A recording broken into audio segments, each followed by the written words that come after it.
Surabaya. Kita akan pertama mulai pembicaraan pertama dengan Pak Ivan. Pak Ivan, kemarin pas saya jalan-jalan Surabaya, saya sempat lewat House of Sampurna. And it's been a long history, Sampurna itu dengan Surabaya dan daerah di Jawa Timur. Udah ratusan tahun kalau nggak salah ya Pak ya. Nah banyak mungkin teman-teman di sini yang nggak tahu gitu, seberapa besar sebenarnya perannya Sampurna, journey-nya Sampurna buat dorong ekonomi dan UMKM lokal di Jawa Timur dan Surabaya. Dan cerita menariknya apa nih biar kita semakin dekat dengan Sampurna? Terima kasih Safrina. Area Surabaya, piye kabare? Kalau nggak bisa selamat pagi, tapi ya apa kabare rek? Apa kabar rek?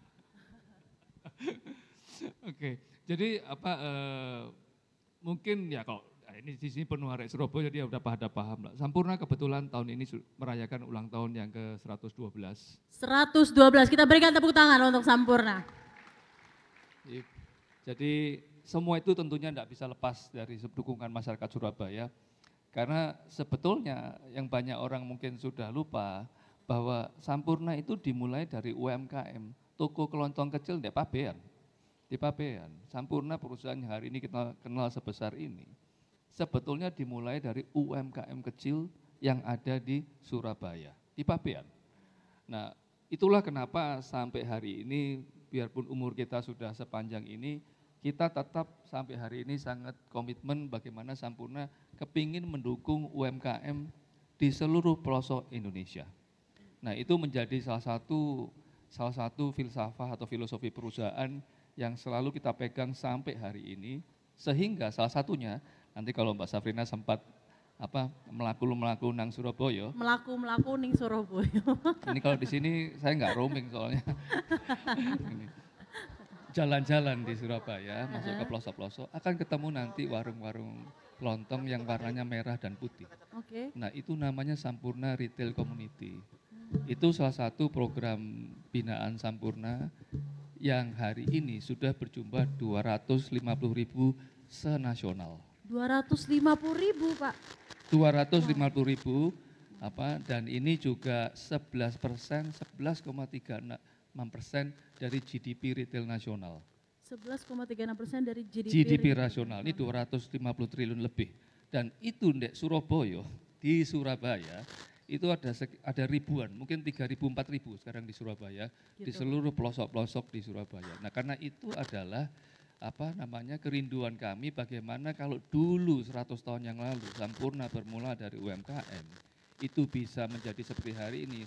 Nah kita kepingin supaya ada banyak UMKM lainnya yang bisa seperti kita. Nah ini adalah satu program besar yang selama ini selalu kita kerjakan dengan hati, bukan dengan modal. Kalau modalnya saya biasanya dibantu dari perbankan. Pas Ini banget nanti bisa tanya Pak Tim. Ada Pak Tim.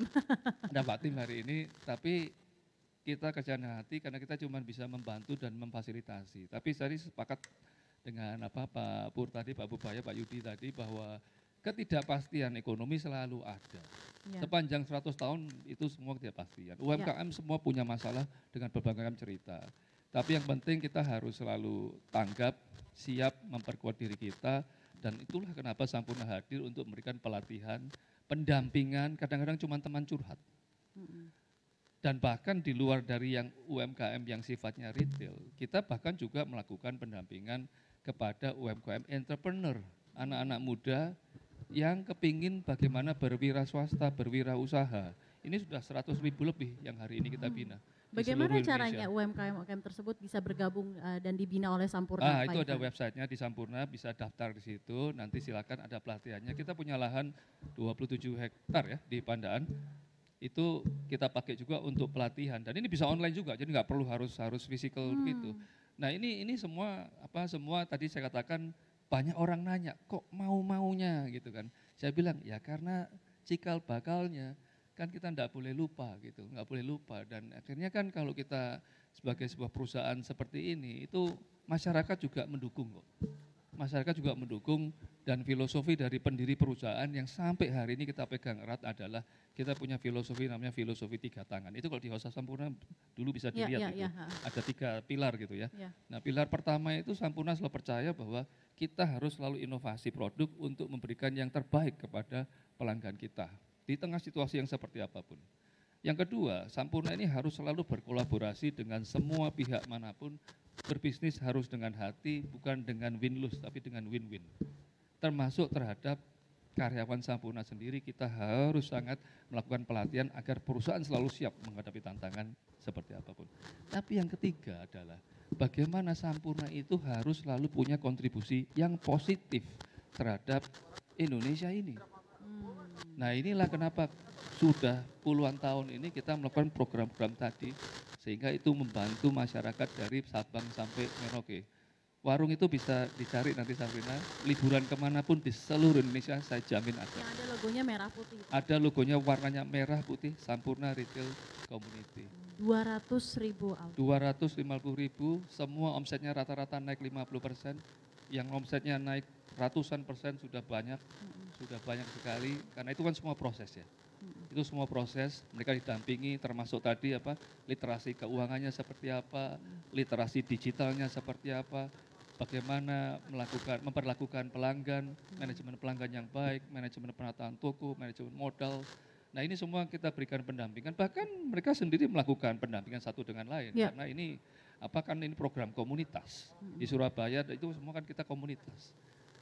Nah, inilah yang inilah yang saya pikir tadi waktu saya diajak sama mentor saya Pak CT ini untuk sharing, wah saya siap Pak gitu, karena memang ini sesuatu yang semakin banyak yang ikut serta akan semakin maju program-program ini, dan kalau ini terjadi maka ketahanan kedaulatan ekonomi tadi percaya akan terjadi.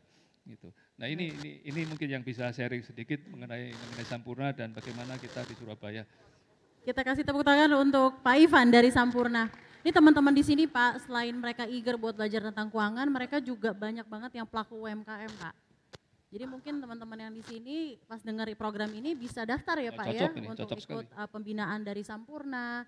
Nah, ini menarik nih Pak, UMKM itu kan tagline-nya naik kelas gitu ya. So how do they climb the ladder gitu ya, untuk menjadi lebih lagi, dan bahkan gitu ya, kalau mengenai naik kelas, naik tangga gitu ya, kalau ada yang dengar-dengar dari hari pertama, karena kita udah sempat ada hari pertama dan sempat ngobrol-ngobrol sama para tamu gitu ya mengenai UMKM dan struggle-nya, itu tuh pertama adalah justru memulainya susah gitu ya.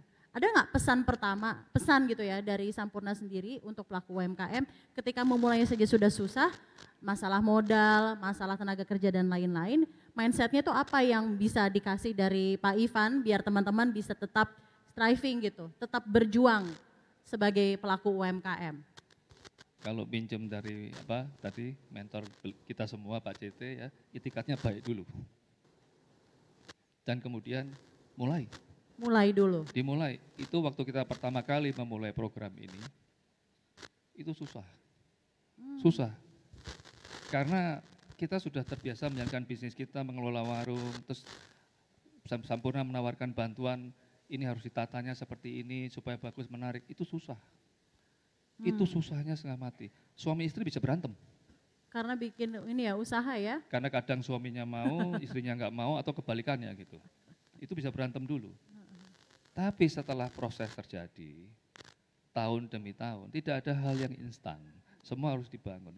Saya pernah ke satu toko juga, toko warung itu, yang ini sudah bicara mungkin 5-6 tahun yang lalu saya terakhir ke sana. Luasnya sudah selebar panggung ini. Dimulai dari cuma petak 2x2, yang setelah 9 tahun luasnya sebesar panggung ini. Nah, ini kan tidak main-main, ini kan bukan main-main bahwa ternyata bisa dari UMKM itu seperti itu. Itu baru dia ikut 9 tahun. Bayangkan nanti kemajuan dia 10 tahun berikutnya seperti apa.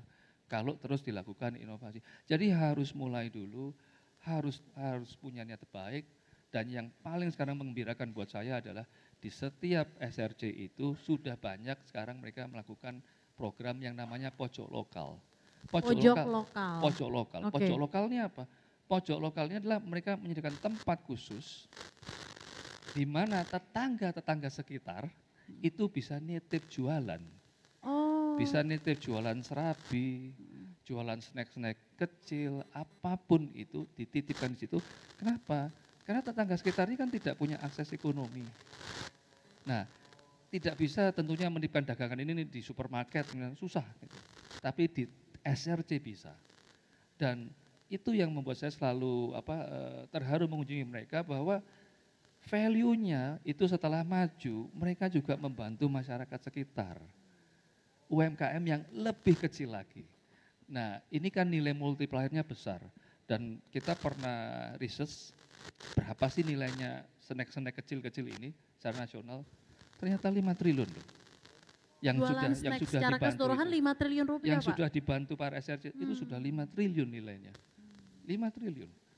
Nah, ini semua cuma bermula dari pertama punya niat yang baik, kemauan untuk maju, menerima bahwa tidak ada hal yang instan, harus berproses, Sampurna pun juga berproses.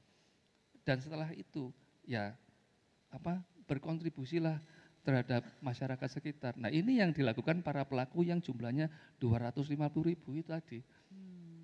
Ini yang menurut saya tadi bagaimana memulainya? Ya seperti itu. Bahkan saya punya bukan cuma satu, ini banyak. Saya selalu ingat ibu yang satu ini, setiap kali saya datang ke tokonya, toko SRC ini, dia selalu nunjukin saya tuh foto-foto kegiatan dia di weekend. Kegiatan dia di weekend? Iya. Kegiatan dia di weekend adalah mengukur-ngukur tokonya orang lain. Ngukur tokonya orang? Karena beliau membantu toko-toko yang belum maju, bagaimana harus menata manajemen toko supaya lebih bagus. Jadi ada semangat gotong royongnya juga ya Pak ya, saya tanya community itu tadi ya. Saya tanya kepada beliau, kenapa Bu? Bukannya Ibu capek ngurusi toko sepanjang minggu? Ya Mas, tapi saya sudah berhasil, dulunya saya sudah putus asa. Nah sekarang saya mau bantu orang-orang lain yang belum seberhasil saya. Bukan competition loh, dia yang bantu ngukurin, ngajarin belanjanya kemana, ini gimana. Ini luar biasa sekali. Begitu inspiratif, kita berikan tepuk tangan untuk Sampurna dan komitmennya untuk memberi untuk Surabaya dan Jawa Timur dan tentunya 250.000 UMKM yang dibina oleh ESD. Sekarang